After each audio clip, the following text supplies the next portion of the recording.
Isang magandang araw sa inyong lahat mga ka-farmers. Welcome na naman muli sa ating YouTube channel. Galing kami sa pag-deliver ni Mrs. ng flowers. Meron kami nadaanan na isang grupo ng itik kasama si Kuya. So ang kanilang pagpapakain is pastol. Ganda ng kanilang net. Oh, napakatibay. Tibay ng net. Ang problema kasi ngayon is parang El Nino dito sa Pinas. Halos hindi umuulan. Pagkasundusan, 400. 400 mga kaparmay, 400 head. Galing pa sila ng Hilongos Leyte. Ini, paano ba ini? Yun lang inigin. May pagkamahalin eh. Po, anong miskel ka ni? Pagulot ng order naman yun. Ito sa marunong din daw. Pero ikaw mismo ang tagihin eh. Duha kami tagiya ini. Kumgulangan. Kumbaga. Kumbaga, ano? Kampo. Ano ka mo, baga Joint force. amot. 400 head. Pero maglalaki ito. Buwan. 20. 1 is to 10. 1 is to 9. Wala pa yung mamunay. Bunay na, nagkawaran ng bunay na. Kung tubungan na yung the clear. Alright. The clear yan, no? Kuhan. The clear ng kuhan. Mamunay ko dito. Palit yung kuhan. Pagkita. Tergara. Tergara taliwa. Budget na ni kay kuhan. 10 mil. Kada Tubong bunay. May itik. Ang 5 tali. 10,000. 10 mil budget yan eh. Pero dito may dahil ito na, ano? Kulungan. Sama lagi din. Pukot la. Grabe. Na umaabot sila ng Samar. Tapos dito sa Leyte, umiikot sila para ipastol ang Ang dagloban, abot mingin po kung samar. grabe. Umaabot sila ng Tacloban at saka Samar. Inan po. Ganun pa. Ato ngayon pong nakaturog. Ang kuhan po lang. 10. 10 yung tulugan. Hindi, paano ba yun? Kasarit ka mo. Sari. Ha? Tarawad na. Hindi sari. Ha? Matarawad. Ay, mga una sarit. Paano bang kauna ba kung kankanin ito na? Kuhan na. Nagsarit kami. Kuhan tingin mo na. Hindi masayig eh. Dil. Kung kuhan tigil. Kami sinahat. Magpapaalam sila sa may-ari ng palayan. Pag okay, magpapastor sila.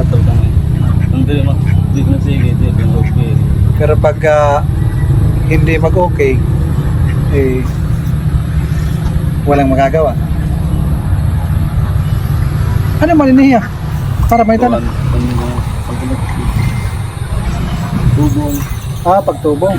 Tubong. Ano man tubong mo ito kanina? Nanumay. Kumay.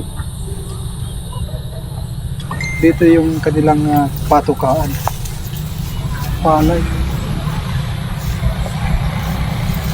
Ako ka man pagpastol, pagpapakaon pa ka man pagkaon. Puri na magpastolan, okay, masirap-sirapan. Puri luwat na, purog na tanom. Pura. Yan, Purog na tanom. yan mahirap mga kaparmers, pag mayroon ng tanim na palay, lahat ng palayan, wala na mapastolan. 400 heads. Ano na, napiramat po na ito. Mamay kanina tulpotin di city kay Kri.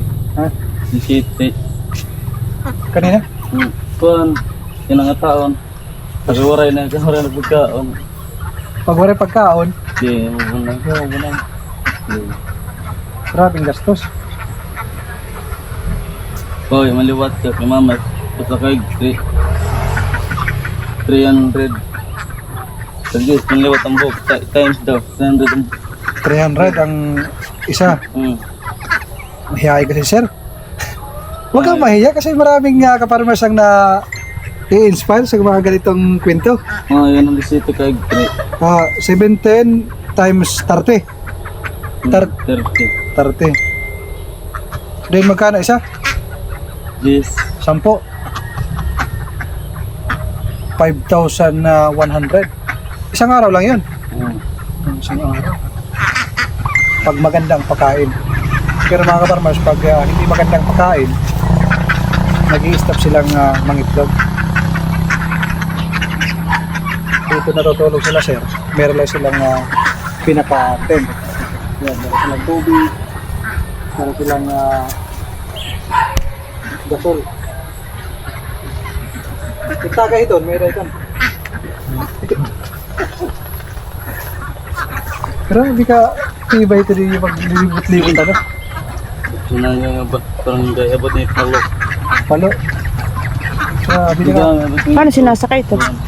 hay, mali mo sa sakyan. Maray ko anak, masahe. Ah, Masahe. Paano ito ninsasakay? Liwat, bayad. kada, don't smell, kada man ano? Bayad na mo. 50. Kada usa ka sakay. Oo, okay. Itad to. May mauli men po ang samar. Ismail. Araw ni. Arin to po.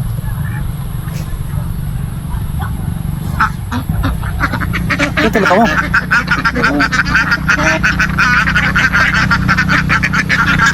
Pero nga tingin mo, nakita. Kaya, Itikan. punta mo na naman. Ha? Dak, may ilan daw. Yung kabilad mo. Ano po na. Diri ka muna yung balot. Muro. Ay, man ka muna baligya ito. Kuha, nagburawin ko eh. Hirat na himot balot. Tagaburawin. May kontak ka mo. May dagat. Lubat-lubat ang silbong guys. Yan na, pangalas sa screen to. Paano pag-charge? Ano, sir? Ano third? Indra ka pa dyan ang vlog. Pakita ka ba, ano? Social media para ka usubikat. Ano ba ito gumanok? Ewan. Buro lang. Okay, third. Atag.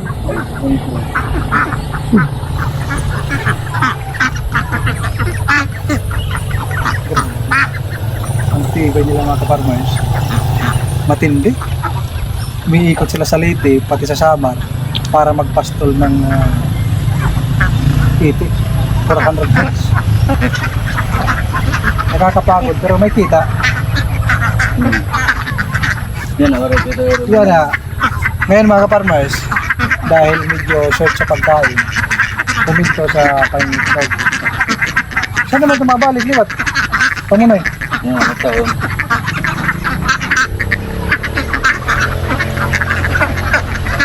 Ate na naman yung kauto eh. O, ito ito. Ate yung da ka to eh. At pinakano nga lakas para i-pull out, Tulog ito. sila ka to eh.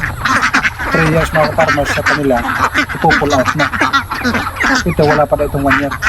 Wala pang 1 year, wala pang 2 years. Yan, yun na. 1 year na, more than 1 year. Tapos yung tubig nila, nilalagyan nila ng tubig yung ganggana. Mariskar ko din sila siya.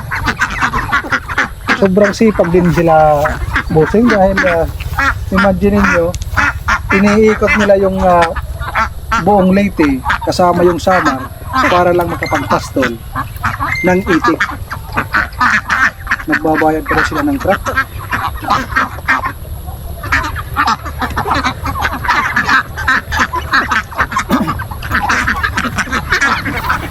Believe din ako sa mga kaparmers na ganito. Kahit mahirap, ay talagang sinisikapan nila. Halika! Kasi meron akong pinapakuha kay Mrs.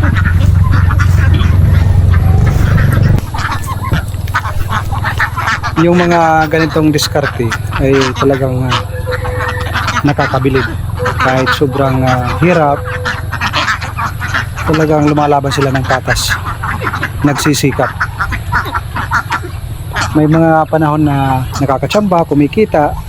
May panahon naman na walang kita. Tulad ngayon, medyo hirap sila sa pagpapakain ng kanilang mga alaga.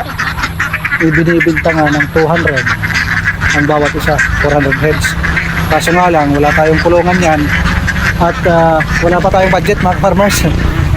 At wala tayong oras. Busy tayo sa ating munting negosyo at sa ating munting farm.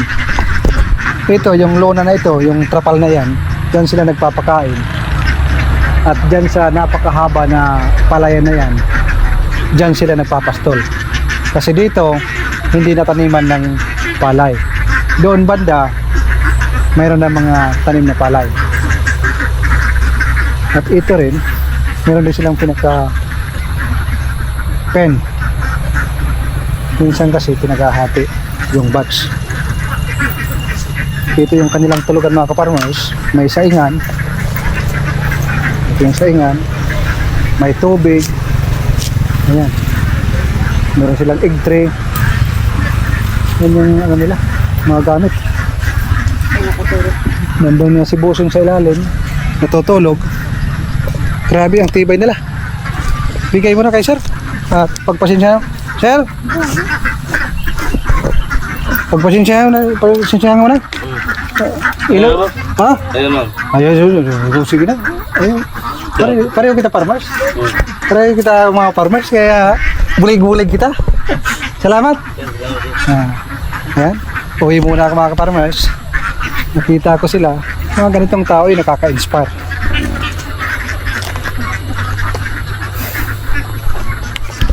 Ayan, meron silang mga net.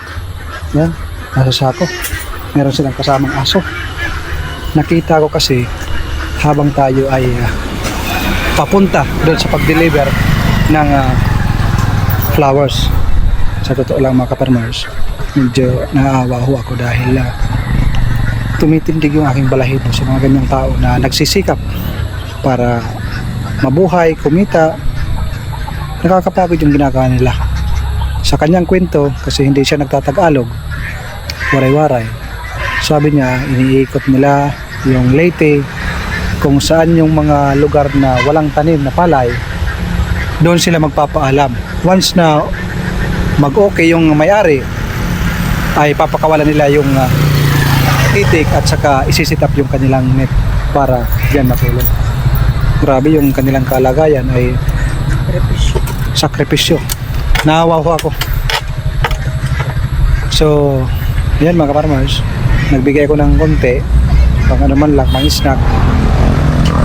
Ayaw pang tanggapin pero pinilit ko, sabi ko pareho tayong farmers, kailangan kahit kunti man lang na pang snack.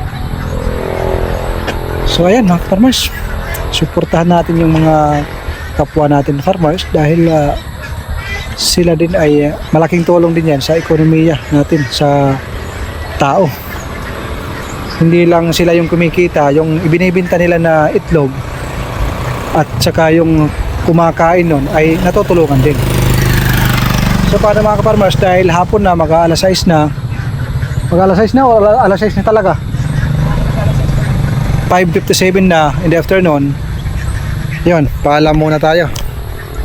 Mahihain kasi si Busing at parang pagod. Yung isa nasa loob, natutulog. Ramdam ko yung kanilang pagod. Galing pa lang sila sa pastulan. Buti pumayag na ipakita ko sa video, kaso nga lang ayaw magtag-alam. Pero naiintindihan ko yun mga ka-farmers. Medyo mahihain. Hindi lang mahihain, talagang nahihiya siya. So ayun lang mga ka-farmers. God bless po sa inyo. Suportahan po natin ang mga ganitong farmers. Mabuhay po kayo. God bless po sa inyong lahat.